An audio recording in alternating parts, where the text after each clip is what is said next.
Guys ಎಲ್ಲರಿಗೂ ನನ್ನ channel welcome. So guys ಇವತ್ತಿನ ವಿಡಿಯೋನ ಸ್ಟಾರ್ಟ್ ಮಾಡೋಕ್ಕಿಂತ ಮುಂಚೆ ಒಂದು ಸ್ಮಾಲ್ ಅಪ್ಡೇಟ್ ಅಂತ ಹೇಳ್ತೀನಿ.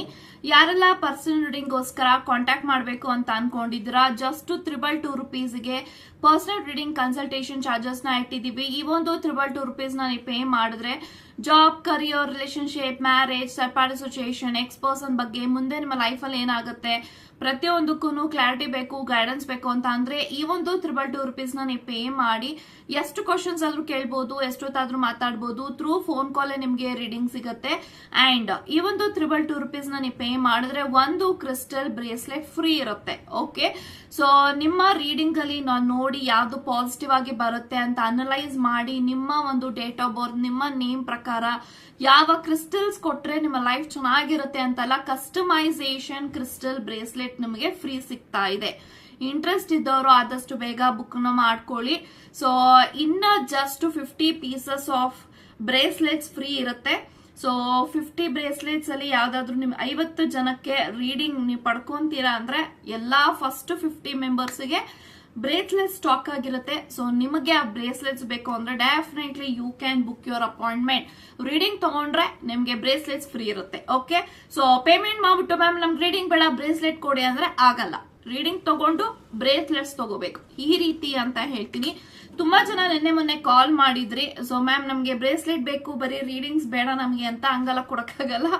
ಸೊ ಇಟ್ಸ್ ಆಲ್ ಅಬೌಟ್, ನೋಡಿ ಗೈಸ್ ಏನಾಗತ್ತೆ ಅಂದ್ರೆ ನಿಮ್ಮ ರೀಡಿಂಗ್ ನೋಡ್ರೆ ನಮ್ಗೊಂದು ಗೊತ್ತಾಗತ್ತೆ ನಿಮಗೆ ಯಾವ ಪ್ರಾಬ್ಲಮ್ ಇದೆ. ನೋಡಿ, ಎಲ್ಲಾರ್ಗೂ ರೋಸ್ ಕ್ವಾರ್ಟ್ಸ್ ಕೊಟ್ಟು ರಿಲೇಶನ್ಶಿಪ್ ನ ಹೀಲ್ ಮಾಡಕ್ ಆಗಲ್ಲ. ಎಲ್ಲಾರ್ಗೂ ಪೈರೆಟ್ ಕ್ರಿಸ್ಟಲ್ ಕೊಟ್ಟು ನೀವು ಇದನ್ನ ಕರಿಯರ್ ಗ್ರೋತ್ಗೆ ಹಾಕೊಂಬಿಡಿ ಅಂತ ಹೇಳಕ್ ಆಗಲ್ಲ. It's all about your vibration. ನಿಮ್ಮ ವೈಬ್ರೇಷನ್, ನಿಮ್ಮ ಪ್ಲಾನೆಟ್ಸ್ ಯಾವ್ಯಾವ ಪೊಸಿಷನ್ ಅಲ್ಲಿ ಇದೆ ನಿಮ್ಮ ಒಂದು ಲೈಫ್ ಅಲ್ಲಿ, ಇದೆಲ್ಲಾನು ಡಿಕೋಡ್ ಮಾಡೋದು ನಿಮ್ಮ ಡೇಟ್ ಆಫ್ ಬರ್ತ್. ನಿಮ್ಮ ಡೇಟ್ ಆಫ್ ಬರ್ತ್ ಗೊತ್ತಿದ್ರೆ ಖಂಡಿತವಾಗ್ಲೂ ನಮ್ಗೆ ಬುಕ್ ಮಾಡ್ಕೊಳ್ಳಿ ಅಪಾಯಿಂಟ್ಮೆಂಟ್. ನಿಮಗೆ ಖಂಡಿತವಾಗ್ಲೂ ಡೀಪ್ ಅನಲೈಸೇಷನ್ ಮಾಡಿ ಯಾವ ಕ್ರಿಸ್ಟಲ್ಸ್ ಕೊಡ್ಬೋದು ಅನ್ನೋ ಎಲ್ಲ ಅಪ್ಡೇಟ್ಸ್ ನಿಮ್ಗೆ ಬರುತ್ತೆ. ಓಕೆ, ಸೊ ತುಂಬಾ ಜನಕ್ಕೆ ತಾಳ್ಮೆನೆ ಇರಲ್ಲ. ಓಕೆನಾ? ಸೊ ಏನಾಗುತ್ತೆ ಅಂದ್ರೆ ನೋಡಿ, ನೀವು ಒಬ್ಬರೇ ತಗೊಂತಾ ಇಲ್ಲ ಗೈಸ್ ರೀಡಿಂಗ್ ನ, ತುಂಬಾ ಜನ ತಗೋತಾ ಇದಾರೆ. ಬ್ಯಾಕ್ ಟು ಬ್ಯಾಕ್ ರೀಡಿಂಗ್ಸ್ ಗೆ ಕಾಲ್ಸ್ ಬರುತ್ತೆ. ಸೊ ನಾವ್ ಎಷ್ಟು ಅಂತ ಲೈಕ್ ಯು ಡೋಂಟ್ ಬಿಲೀವ್, ನಾನು ಟ್ಯಾರೋ ರೀಡಿಂಗ್ ಸ್ಟಾರ್ಟ್ ಮಾಡಿದಾಗಿಂದ ಆಫರ್ಸ್ ನ ಯಾವಾಗ ನಾನು ಬಿಡ್ತೀನಿ, ನನ್ನ ಸಲೂನ್ ಸ್ಟಾಫ್ಸ್ ಆಗಿರ್ಬೋದು, ಕ್ಲಿನಿಕ್ ಸ್ಟಾಫ್ಸ್ ಆಗಿರ್ಬೋದು, ಎಲ್ಲರೂ ಬರೀ ಟ್ಯಾರೋಗೆ ಮಾತ್ರನೇ ಪ್ರಾಮುಖ್ಯತೆ ಕೊಡ್ತಾ ಇದ್ದಾರೆ. ಸೊ ಬ್ಯಾಕ್ ಅಲ್ಲಿ ಯಾರು ಕಾಲ್ ಮಾಡಿದ್ದಾರೆ, ಯಾರು ಮೆಸೇಜ್ ಮಾಡಿದ್ದಾರೆ, ಯಾರ್ಯಾವ ಟೈಮಲ್ಲಿ ಇವ್ರು ಕಾಲ್ ಮಾಡಿ ಪೇಮೆಂಟ್ಸ್ ಮಾಡಿದ್ದೆಲ್ಲ ಡಿಕೋಡೇಷನ್ ನಡೀತಾ ಇದೆ. ಸೊ ಅದಕ್ಕೆ ತಾಳ್ಮೆಯಿಂದ ಇರಿ. ತಾಳ್ಮೆ ಇದ್ದವ್ರಿಗೆ ಮಾತ್ರ ನಾನು ರೀಡಿಂಗ್ಸ್ ನ ಬುಕ್ ಮಾಡ್ಕೊಳಕ್ ಹೇಳ್ತಾ ಇದ್ದೀನಿ. ಯಾಕೆ ಅಂತಂದ್ರೆ ತುಂಬಾ ಜನಕ್ಕೆ ಹೇಳ್ತಾರೆ ಲೈಕ್ ನಿಮ್ ಮೆಸೇಜಸ್ ಎಲ್ಲ ಕೆಳಗಡೆ ಹೋಗುತ್ತೆ, ಹೊಸ ಮೆಸೇಜಸ್ ಎಲ್ಲ ಮೇಲೆ ಬರುತ್ತೆ ಅಂತ ಸಾಕಷ್ಟು ವಿಡಿಯೋಸ್ ಅಲ್ಲಿ ನಾನು ಹೇಳಿದ್ರು ಅರ್ಥನೇ ಮಾಡ್ಕೊಳ್ಳುವಂತ ಜನಕ್ಕೆ ನಾನು ರೆಸ್ಪಾಂಡ್ ಮಾಡಲ್ಲ. ಓಕೆ, ಸೊ ನನ್ನ ಹತ್ರ ನೀವು ಬರ್ತಾ ಇದ್ದೀರಾ ಅಂತ ಅಂದ್ರೆ ನಿಮ್ಗೆ ಎಲ್ಲಾರ್ಗೂ ರೀಡಿಂಗ್ ಸಿಗುತ್ತೆ, ಎಲ್ಲಾರ್ಗೂ ಬ್ರೇಸ್ಲೆಟ್ ಸಿಗುತ್ತೆ. ವೇಟ್ ಮಾಡಬೇಕು. ಸೊ ಯಾರ್ಯಾರಿಗೆ ಕೊರಿಯರ್ ಹೋಗುತ್ತೆ, ಕೊರಿಯರ್ ಹೋಗಿದ್ರು ತುಂಬಾ ಜನ ಹೇಳ್ತಾರೆ ನಂಗೆ ಬ್ರೇಸ್ಲೆಟ್ಸ್ ಬಂದಿಲ್ಲ ಅಂತ. ಸೊ ಟ್ರ್ಯಾಕಿಂಗ್ ಐಡಿ ಇರುತ್ತೆ, ಟ್ರ್ಯಾಕಿಂಗ್ ಐಡಿ ಕಳ್ಸಿಕೊಟ್ಟಿರ್ತೀವಿ. ಅದನ್ನ ನೀವು ಟ್ರ್ಯಾಕ್ ಮಾಡಿದಾಗ ನಿಮ್ಗೆ ಎಲ್ಲೆಲ್ಲಿ ಶಿಪ್ಮೆಂಟ್ ಆಗಿದೆ ಅದೆಲ್ಲ ನಿಮ್ಗೆ ಡೀಟೇಲ್ಸ್ ಸಿಗುತ್ತೆ. ಸೊ ವೇಟ್ ಮಾಡಿ, ತಾಳ್ಮೆಯಿಂದ ಇರಿ.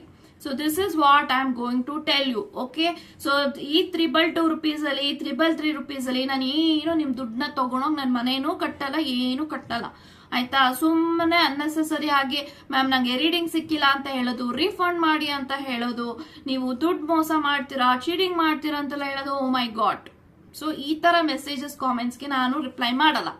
ಓಕೆ, ಸೊ ನಿಮ್ಗೆ ರೀಡಿಂಗ್ ಬೇಕು ಅಂದ್ರೆ ವೇಟ್ ಮಾಡಿ. ಪೇಮೆಂಟ್ ಮಾಡಕ್ಕಿಂತ ಮುಂಚೆ ನಂಗೆ ಕೇಳಿ ಯಾವ ನಂಬರ್ಗೆ ಪೇಮೆಂಟ್ ಮಾಡಬೇಕು ಅಂತ ಎಲ್ಲಾ ಡೀಟೇಲ್ಸ್ ತಿಳ್ಕೊಂಡಾದ್ಮೇಲೆ ನೀವು ಪೇಮೆಂಟ್ ನ ಮಾಡಿ.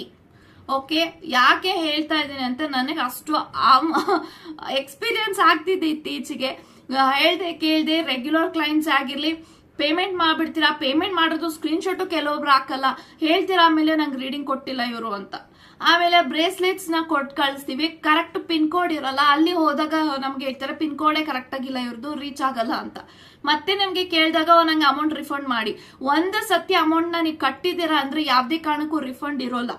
Okay, so correct details, correct address, correct pin code, correct phone ಪೇಗೆ ನಂಬರ್ಗೆ ಪೇಮೆಂಟ್ ನ ಮಾಡಿ. ಓಕೆ, ಸೊ ನಮ್ಮ ಕಡೆಯಿಂದ ಇಷ್ಟು ಹೇಳಿದ್ರು ಮತ್ತೆ ಅದೇ ರಿಪಿಟೇಷನ್ ಮಾಡ್ತಾ ಇದಾರೆ ಅಂದ್ರೆ ನಾವು ಜವಾಬ್ದಾರು ಅಲ್ಲ. ಇವಾಗ್ಲೇ ಹೇಳ್ತಾ ಇದೀನಿ. ಓಕೆ, ಸೊ ನಮಗೆ ತುಂಬಾ ಸಾಕಷ್ಟು ಕೆಲಸ ಇರೋದು. ನನ್ನನ್ನ ನೀವು ನೋಡ್ರೆ ನಿಮಗೆಲ್ಲರಿಗೂ ಗೊತ್ತಿದೆ, ನಂದು ಕ್ಲಿನಿಕ್ ಇದೆ, ಸಲೂನ್ ಇದೆ, ಎಲ್ಲದಕ್ಕೂ ಇದೇ ನಂಬರ್ ಇರೋದು. ಓಕೆ, ನಂದು ಬಿಸ್ನೆಸ್ ನಂಬರ್ ಇದೆ, ಎಲ್ಲದಕ್ಕೂ ಇರೋದು. ಎಲ್ಲಾರ್ಗು ನಾನ್ ಸ್ಟಾಪ್ ಕಾಲ್ಸ್ ಮೆಸೇಜಸ್ ಬರ್ತಿರತ್ತೆ. ದಯವಿಟ್ಟು ಅನ್ಸರ್ಸ್ಕೊಂಡು ನಮ್ಗೆ ಕೋಆಪರೇಷನ್ ಮಾಡಿ.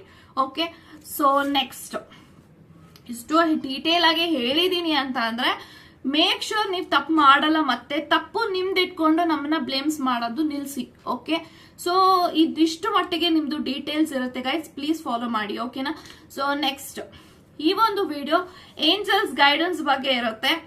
ಸೊ ನಿಮ್ಮ ರಿಲೇಶನ್ಶಿಪ್ಗೆ ಮುಂದೆ ಬರುವಂತಹ ದಿನಗಳಲ್ಲಿ ಏಂಜಲ್ಸ್ ಏನಂತ ಗೈಡೆನ್ಸ್ ನ ಕೊಡ್ಬೇಕು ಅನ್ಕೊಂಡಿದ್ದಾರೆ ಅನ್ನೋದನ್ನ ತಿಳ್ಕೊಂಡ let's begin. Okay,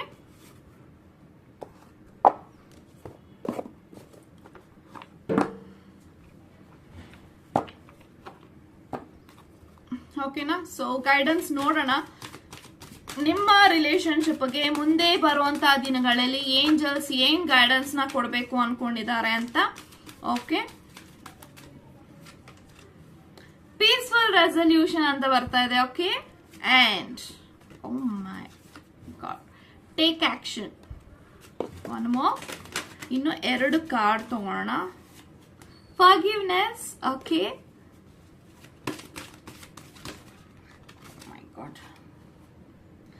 big happy changes ಮತ್ತೆ bottom of the card in the near future ಅಂತ ಬರ್ತಾ ಇದೆ. So beautiful cards. Okay, so 2 card ಕೆಳಗಡೆ ಬಿದ್ದೋಯ್ತು. ಬ್ಯೂಟಿಫುಲ್ ಕಾರ್ಡ್ಸ್ ಬಂದಿದೆ. ಓಕೆ, ಸೊ ನಾನು ಒಂದೊಂದಾಗಿ ಎಕ್ಸ್ಪ್ಲೇನ್ ಮಾಡ್ತೀನಿ. ಸೊ ಫಸ್ಟ್ ನಿಮ್ಮ ರಿಲೇಶನ್ಶಿಪ್ಗೆ ಗೈಡೆನ್ಸ್ ಏನ್ ಬರ್ತಿದೆ ಅಂದ್ರೆ ಪೀಸ್ಫುಲ್ ರೆಸಲ್ಯೂಷನ್ ಅಂತ ಬರ್ತಾ ಇದೆ. ಸೊ ಪೀಸ್ಫುಲ್ ರೆಸಲ್ಯೂಷನ್ ಅಂತ ಬರ್ತಾ ಇದೆ ಅಂದ್ರೆ ನಿಮ್ಮ ಲವ್ ಲೈಫ್ ಅಲ್ಲಿ ನಿಮ್ಮ ಪಾರ್ಟ್ನರ್ ಜೊತೆಗೆ ಏನೆಲ್ಲ ಅಪ್ಸ್ ಅಂಡ್ ಡೌನ್ಸ್ ಇದೆ, ಏನೆಲ್ಲ ಮಿಸ್ಅಂಡರ್ಸ್ಟ್ಯಾಂಡಿಂಗ್ಸ್ ಇದೆ, ಆರ್ಗ್ಯುಮೆಂಟ್ಸ್ ಇದೆ, ಜಗಳ ಇದೆ, ಥರ್ಡ್ ಪಾರ್ಟಿ ಸಿಚುಯೇಷನ್ ಇದೆ, ವಾಟ್ ಎವರ್ ನಿಮ್ಮ ರಿಲೇಶನ್ಶಿಪ್ ಅಲ್ಲಿ ಏನೋ ಒಂದು ಸ್ಟಕ್ ಎನರ್ಜೀಸ್ ಇದೆ, ಕಾರ್ಮಿಕ್ ಸೈಕಲ್ ಇದೆ, ಏನಾದ್ರೂ ಒಂದು ಕಿತ್ತಾಟ ನಡೀತಾ ಇದೆ, ಕಿರಿಕಿರಿ ನಡೀತಾ ಇದೆ, ನೆಮ್ಮದಿ ಇಲ್ಲ, ಪೀಸ್ಫುಲ್ ಇಲ್ಲ ಅಂತ ಅಂದ್ರೆ ಅದೆಲ್ಲ ಅದಕ್ಕೂ ಒಂದು ಪೀಸ್ಫುಲ್ ರೆಸಲ್ಯೂಷನ್ ಸಿಗತ್ತೆ, ಅಂದ್ರೆ ರಿಲೀಫ್ ಸಿಗತ್ತೆ. ಸೊ ಸಾಲ್ವ್ ಆಗತ್ತೆ, ಪೀಸ್ಫುಲ್ ಆಗಿ ಇರಬೇಕು ಮತ್ತೆ ಪೇಷನ್ಸ್ ಆಗಿರ್ಬೇಕು ಅಂತ ಗೈಡೆನ್ಸ್ ಬರ್ತಾ ಇದೆ. ಸೊ ಡೆಫಿನೆಟ್ಲಿ ನಿಮ್ಮ ಲವ್ ಲೈಫ್ ಅಲ್ಲಿ ಹೀಲಿಂಗ್ ಆಗ್ತಾ ಇದೆ, ನಿಮ್ಮ ರಿಲೇಶನ್ಶಿಪ್ ಅಲ್ಲಿ ನ್ಯೂ ಬಿಗಿನಿಂಗ್ಸ್ ಆಗ್ತಾ ಇದೆ, ರೀಬರ್ತ್ ಆಗ್ತಾ ಇದೆ. ನಿಮ್ಮ ಕನೆಕ್ಷನ್ ಅಲ್ಲಿ there is going to be relief. ಆದಷ್ಟು ಬೇಗ ನಿಮ್ಮಿಬ್ರ ಮಧ್ಯ ಅಂಡರ್ಸ್ಟ್ಯಾಂಡಿಂಗ್ ಚೆನ್ನಾಗಾಗುತ್ತೆ, ಎಮೋಷನಲ್ ಬಾಂಡಿಂಗ್ ಬರುತ್ತೆ. ಏನೆಲ್ಲ ಅಪ್ಸ್ ಅಂಡ್ ಡೌನ್ಸ್ ನಡೀತಾ ಇದೆ ಮತ್ತೆ ಮಿಸ್ಅಂಡರ್ಸ್ಟ್ಯಾಂಡಿಂಗ್ಸ್ ಆಗ್ತಾ ಇದೆ ಅದೆಲ್ಲಾನು ಕ್ಲಿಯರ್ ಔಟ್ ಆಗುತ್ತೆ. ದಯವಿಟ್ಟು ಕಮ್ಯುನಿಕೇಶನ್ ಮಾಡಿ. ಎಲ್ಲೋ ಒಂದ್ ಕಡೆ ಇಲ್ಲಿ ಇಬ್ಬರಲ್ಲಿ ಯಾರಾದ್ರೂ ಒಬ್ರು ಕಮ್ಯುನಿಕೇಶನ್ ಮಾಡಿಲ್ಲ ಅಂತ ಅಂದ್ರೆ ಈ ಒಂದು ಕನೆಕ್ಷನ್ ಡೆಫಿನೆಟ್ಲಿ ಮತ್ತೆ ಅದೇ ಪ್ರಾಬ್ಲಮ್ಸ್ ಮತ್ತೆ ರಿಪಿಟೇಷನ್ ಆಗ್ತಿರುತ್ತೆ. ಸೊ ನಿಮ್ಮ ಲವ್ ಲೈಫ್ ಅಲ್ಲಿ ಸರಿ ಆಗ್ಬೇಕು ಅಂದ್ರೆ you have to communicate. So communication ಇಲ್ಲ, ಮಾತುಕತೆನೇ ಇಲ್ಲ, ಬ್ಲಾಕ್ ಮಾಡ್ಕೊಂಡಿದ್ದೀರಾ ಅಂತ ಅಂದ್ರೆ ಯಾವ್ದು ಸರಿ ಹೋಗಲ್ಲ. ಕಮ್ಯುನಿಕೇಶನ್ ಮಾಡಿದ್ರೆ ಮಾತಾಡಿದ್ರೆ ಮಾತ್ರನೇ ಎಲ್ಲದಕ್ಕೂ ಒಂದು ಬಗೆಹರಿಯೋದು. So this is what I am going to get an energy. Peaceful resolution ಒಂದ್ ಒಳ್ಳೇದಾಗ್ಬೇಕು ಅಂದ್ರೆ ಖಂಡಿತವಾಗ್ಲೂ ನಿಮ್ಮ ಲವ್ ಲೈಫ್ ಅಲ್ಲಿ ಏನ್ ಪ್ರಾಬ್ಲಮ್ಸ್ ಇದೆ ಅನ್ನೋದೆಲ್ಲ ಸರಿ ಮಾಡ್ಕೋಬೇಕು ಅಂದ್ರೆ ಮಾತಾಡಬೇಕು, ಕಮ್ಯುನಿಕೇಶನ್ ಮಾಡಬೇಕು, ಬಾತ್ ಕರೋ. This is what I am getting energy. Okay, so forgiveness. ನಿಮ್ಮ ಲವ್ ಲೈಫ್ ಅಲ್ಲಿ ನಿಮ್ಮ ವ್ಯಕ್ತಿನ ನೀವು ಕ್ಷಮಿಸ್ತಾ ಇಲ್ಲ. ಎಲ್ಲೋ ಒಂದ್ ಕಡೆ ಈ ರಿಲೇಶನ್ಶಿಪ್ ಅಲ್ಲಿ ತಪ್ಪು ನಡೆಯುತ್ತೆ, ಜಗಳ ಆಗತ್ತೆ, ಮಿಸ್ಅಂಡರ್ಸ್ಟ್ಯಾಂಡಿಂಗ್ಸ್ ಆಗತ್ತೆ, ಬ್ರೇಕಪ್ ಆಗತ್ತೆ, ಸಿಚುಯೇಷನ್ಶಿಪ್ ಆಗತ್ತೆ, ಅಪ್ಸ್ ಅಂಡ್ ಡೌನ್ಸ್ ಆಗತ್ತೆ, ಆನ್ ಅಂಡ್ ಆಫ್ ಕಮ್ಯುನಿಕೇಶನ್ ಆಗತ್ತೆ, ಮೀಟ್ ಮಾಡಿಲ್ಲ, ಮಾತಾಡಿಲ್ಲ ಅಂತ ಅಂದ್ರೆ ನಿಮ್ಮ ವ್ಯಕ್ತಿನ ನಾನು ಮಾತಾಡಲ್ಲ, ಅವನ ಕ್ಷಮಿಸಲ್ಲ, ಇವಳನ್ನ ಕ್ಷಮಿಸಲ್ಲ ಅಂತ ನೀವೇನಾದ್ರೂ ಯೋಚನೆ ಮಾಡ್ತಾ ಇದ್ದೀರಾ ಅಂದ್ರೆ ಫಸ್ಟ್ ಆ ಆಟಿಟ್ಯೂಡ್ ನ ಬಿಡಬೇಕಾಗತ್ತೆ. ನಿಮ್ಮ ಲವ್ ಲೈಫ್ ಸರಿ ಹೋಗ್ಬೇಕು ಅಂದ್ರೆ ಫಸ್ಟ್ ಫರ್ಗಿವ್ನೆಸ್ ಇಸ್ ಇಂಪಾರ್ಟೆಂಟ್. ಯಾರದೇ ತಪ್ಪಾಗಿರ್ಲಿ ಸಾರಿ ಕೇಳಬೇಕು, ಫರ್ಗಿವ್ ಮಾಡಬೇಕು, ತಪ್ಪಿಸ್ಕೊಂಡು ನೋಡಿ. ಇವಾಗ ನಾನೇನ್ ಹೇಳ್ತಾ ಇದ್ದೆ ಕಾರ್ಡ್ಸ್ ಅಲ್ಲಿ ಅಂದ್ರೆ ನಿಮಗೆ ರಿಲೇಶನ್ಶಿಪ್ ಬೇಕಾ ಅದ್ರ ಮೇಲೆ ವರ್ಕ್ ಮಾಡಿ. ರಿಲೇಶನ್ಶಿಪ್ ಬೇಡ ಅಂತ ಅಂದ್ರೆ ಹ್ಯಾಪಿ ಎಂಡಿಂಗ್ ಇಡಿ. ಏನೋ ಆಗಲ್ಲ, ಇವನಿಗೆ ನಾನ್ ಬಿಟ್ರೆ ಇರಬಾರ್ದು ಯಾರು, ಇವಳು ಬಿಟ್ರೆ ನಂಗೆ ಯಾರು ಬೇಡ, ಈ ತರ ಯೋಚನೆ ಮಾಡ್ಕೊಂಡು ನಿಮ್ಮನ್ನ ನೀವು ಇಲ್ಲಿ ಕ್ಷಮಿಸ್ಕೋತಾ ಇಲ್ಲ. ಫಸ್ಟ್ ಆಫ್ ಆಲ್ ನಿಮ್ಮ ರಿಲೇಶನ್ಶಿಪ್ ಅಲ್ಲಿ ತುಂಬಾನೇ ಪ್ರಾಬ್ಲಮ್ಸ್ ಆಗ್ತಿದೆ. ಏನಾದ್ರೂ ಒಂದು ಹೀಲಿಂಗ್ ಬೇಕು ಅಂದ್ರೆ ಫಸ್ಟ್ ಕಮ್ಯುನಿಕೇಶನ್ ಮಾಡ್ಬೇಕು, ತಾಳ್ಮೆ ಇರ್ಬೇಕು. ನಿಮ್ಮ ಪಾರ್ಟ್ನರ್ ಏನ್ ಹೇಳ್ತಾರೆ, ಏನ್ ಕೇಳಿಸ್ಕೊಬೇಕು ಅನ್ನೋದು ನಿಮ್ಗೂ ತಾಳ್ಮೆ ಇರ್ಬೇಕು. ನಿಮ್ಮ ಪಾರ್ಟ್ನರ್ಗೆ ನೀವೇನ್ ಕನ್ವೆ ಮಾಡ್ತಾ ಇದ್ರೆ ಅವರು ಅದನ್ನ ತಾಳ್ಮೆಯಿಂದ ಕೇಳಿಸ್ಕೋಬೇಕು. ಇಲ್ಲಿ more over patience is required. Patience ಇರಬೇಕು, ತಾಳ್ಮೆ ಇರಬೇಕು ಅಂತ ಕಾರ್ಡ್ಸ್ ಅಲ್ಲಿ ಬರ್ತಾ ಇದೆ. ಅದ್ರ ಜೊತೆಗೆ ನಿಮ್ಮನ್ನ ನೀವು ಕ್ಷಮಿಸ್ಕೊಳ್ಳಿ. ಸೊ ಏನೇ ತಪ್ಪಾಗಿರ್ಲಿ ನನ್ನ ಕಡೆಯಿಂದ ನಾನು ಫರ್ಗಿವ್ ಮಾಡ್ಕೊಂಡು, ನನ್ನ ಪಾರ್ಟ್ನರ್ನು ಫರ್ಗಿವ್ ಮಾಡ್ಕೊಂಡು, ನನ್ನ ಲೈಫಲ್ಲಿ ಎಲ್ಲಾರನ್ನೂ ಫರ್ಗಿವ್ ಮಾಡ್ಕೊಂಡಾಗ ಮಾತ್ರ ನಿಮ್ಗೆ ಯೂನಿವರ್ಸ್ ಒಂದು ಒಳ್ಳೆ ಪಾತನ ತೋರಿಸ್ತಾರೆ. ನೀವ್ ಯಾವ್ದಕ್ಕೂ ಒಂದು ಹಳೆ ಜಗಳಕ್ಕೆ, ಹಳೆ ಚಾಪ್ಟರ್ಗೆ ಫುಲ್ ಸ್ಟಾಪ್ ಇಟ್ಟಿಲ್ಲ ಅಂದ್ರೆ ನೀವು ಹೊಸ ಚಾಪ್ಟರ್ಗೆ ಹೋಗಕ್ಕಾಗಲ್ಲ. ನಿಮ್ಮ ರಿಲೇಶನ್ಶಿಪ್ ಅಪ್ಗ್ರೇಡ್ ಆಗ್ಬೇಕು ಅಂದ್ರೆ ನೀವು ಪಾಸ್ಟ್ ಆಗಿರುವಂತ ಎಲ್ಲಾ ವಿಚಾರಗಳನ್ನ ಬಿಟ್ಟು ಮುಂದೆ ಹೋಗ್ಬೇಕು ಅಂದ್ರೆ ನೀವು ನಿಮ್ಮ ಪಾರ್ಟ್ನರ್ನ ಫರ್ಗ್ಯೂ ಮಾಡ್ಬೇಕು. ನಿಮ್ಮ ಪಾರ್ಟ್ನರ್ನ ಫರ್ಗ್ಯೂ ಮಾಡಕ್ಕಾಗಿಲ್ಲ ಅಂತಂದ್ರೆ ನಿಮ್ಮನ್ನ ನೀವು ಫರ್ಗ್ಯೂ ಮಾಡ್ಕೊಳ್ಳಿ, ನಿಮ್ಮ ಪ್ರೀತಿನ ಫರ್ಗ್ಯೂ ಮಾಡಿ. ಅಥವಾ ನಿಮ್ಮ ವ್ಯಕ್ತಿ ಹತ್ರ ಹೇಳಿಲ್ಲ ಅಂದ್ರೂ ಪರವಾಗಿಲ್ಲ, ಮನ್ಸಲ್ಲೇ ಫರ್ಗ್ಯೂ ಮಾಡಿ. ನಾನು ಇವ್ರನ್ನ ಕ್ಷಮಿಸ್ತಾ ಇದ್ದೀನಿ, ನನ್ನ ಲೈಫಲ್ಲಿ ಇರುವಂತ ಎಲ್ಲಾ ಬ್ಯಾಕ್ ಆಗಿರುವಂತಹ ಸಿಚುಯೇಷನ್ಸ್ ನಾನು ಮರೆತು ಮುಂದಕ್ಕೆ ಹೋಗ್ತಾ ಇದ್ದೀನಿ ಅಂತ ನೀವು ಯೂನಿವರ್ಸ್ಗೆ ಮೆಸೇಜ್ ಕೊಟ್ಟಾಗ they create a blessing to you. Okay, ಇದನ್ನ ನೆನ್ಪು ಮಾಡ್ಕೊಳ್ಳಿ. So next, take action. ಈ ರಿಲೇಶನ್ಶಿಪ್ ಅಲ್ಲಿ ಆಕ್ಷನ್ ತಗೊಂತಾನೆ ಇಲ್ಲ ಇಬ್ರಲ್ಲಿ ಯಾರು ಒಬ್ರು ಆಕ್ಷನ್ ತಗೋತಾ ಇಲ್ಲ. ಅಥವಾ ನೀವೇನಾದ್ರೂ ಒನ್ ಸೈಡೆಡ್ ಲವ್ ಇದ್ರೆ, ಕ್ರಶ್ ಇದ್ರೆ, ಅಥವಾ ಮ್ಯಾರೇಜ್ ಆಗ್ಬೇಕು, ಇವಳು ಕೇಳ್ಬಿಡ್ತೀನಿ, ಇವಳನ್ನ ಹೇಳ್ಬಿಡ್ತೀನಿ ಅಂತಾನೆ ಇದಾರೆ, ಯಾವೊಬ್ರು ಆಕ್ಷನ್ ತಗೋತಾ ಇಲ್ಲ.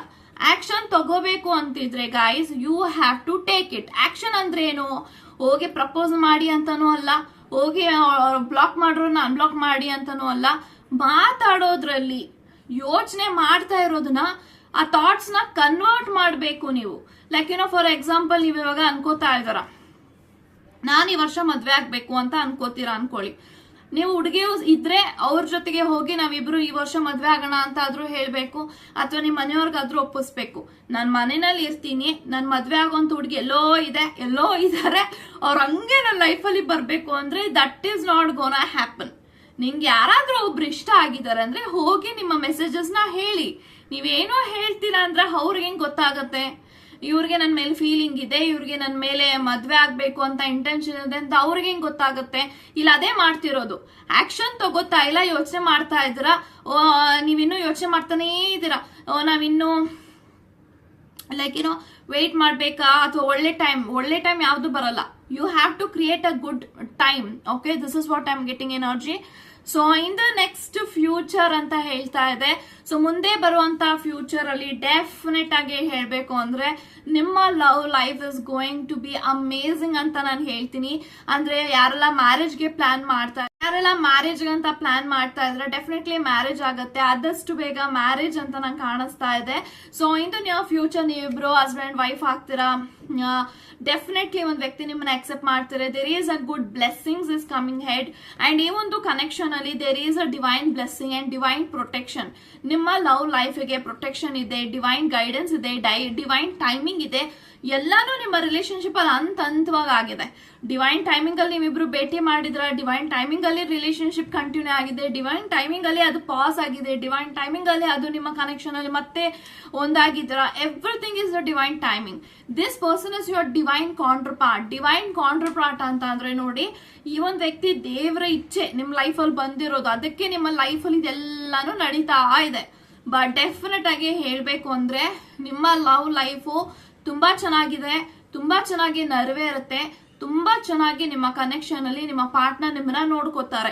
ಇದೆಲ್ಲಾನು ನಿಮ್ಮ ವ್ಯಕ್ತಿಯಿಂದ ಸಿಗ್ಬೇಕು ಅಂದ್ರೆ ನೀವೇನ್ ಮಾಡ್ಬೇಕು? Patience, positive thinking, positive attitude, positive reaction. ನೀವು ಅವ್ರಿಗೆ ಅವ್ರು ನಿಮಗ್ ಬೇಕು ಅಂದಾಗ ಅವ್ರು ಮಾತಾಡ್ಬೇಕು ಅಂತ ಅಂದ್ರೆ that is not gonna happen. ಅವ್ರನ್ನೂ ನೀವು ಅಕ್ಸೆಪ್ಟ್ ಮಾಡಿದೀರಾ ಅಂದ್ರೆ ಅವರ ಕಷ್ಟಗಳನ್ನೂ ನೀವು ಅರ್ಥ ಮಾಡ್ಕೋಬೇಕು, ಅವ್ರು ಯಾವ ಪೊಸಿಷನ್ ಅಲ್ಲಿ ಇದಾರೆ ಅಂತಾನು ಅರ್ಥ ಮಾಡ್ಕೋಬೇಕು. ನಾನು ಸುಮ್ಮನೆ ಇರ್ತೀನಿ, ನಂಗೆಲ್ಲಾನು ಹಂಗೆ ಬಂದ್ಬಿಡ್ಬೇಕು ಅಂದ್ರೆ that is not gonna happen. Okay, ಅವ್ರ ನೀವು ಅರ್ಥ ಮಾಡ್ಕೊಂಡಿದ್ದೀರಾ ಅಂತ ಎಲ್ಲ ಅರ್ಥ ಆಗತ್ತೆ ಅಂದ್ರೆ, ಅವ್ರ ಕಮ್ಯುನಿಕೇಶನ್ ಮಾಡಿಲ್ಲ ಅಂತಂದ್ರು ನಿಮ್ಗೆ ಅವರ ವೈಬ್ ಅರ್ಥ ಆಗ್ಬೇಕು. ಇವ್ರು ಯಾಕೆ ಮಾತಾಡ್ತಾ ಇಲ್ಲ, ಬಿಸಿ ಇದಾರಾ, ಫ್ರೀ ಇದಾರಾ, ಎಲ್ಲ ಅರ್ಥ ಮಾಡ್ಕೊಳ್ಳಿ. ಇವಾಗ ಇಷ್ಟಪಟ್ಟಿದ್ದಾರೆ ಅಂದ್ರೆ ಅವರು ನಿಮ್ ಜೊತೆಗೆ ರಿಲೇಶನ್ಶಿಪ್ ಅಲ್ಲಿ ಇರ್ಬೇಕು ಅಂತಾನೆ ಅಲ್ವಾ ಅವರು ನಿಮ್ಮನ್ನ ಇಷ್ಟಪಟ್ಟಿರೋದು.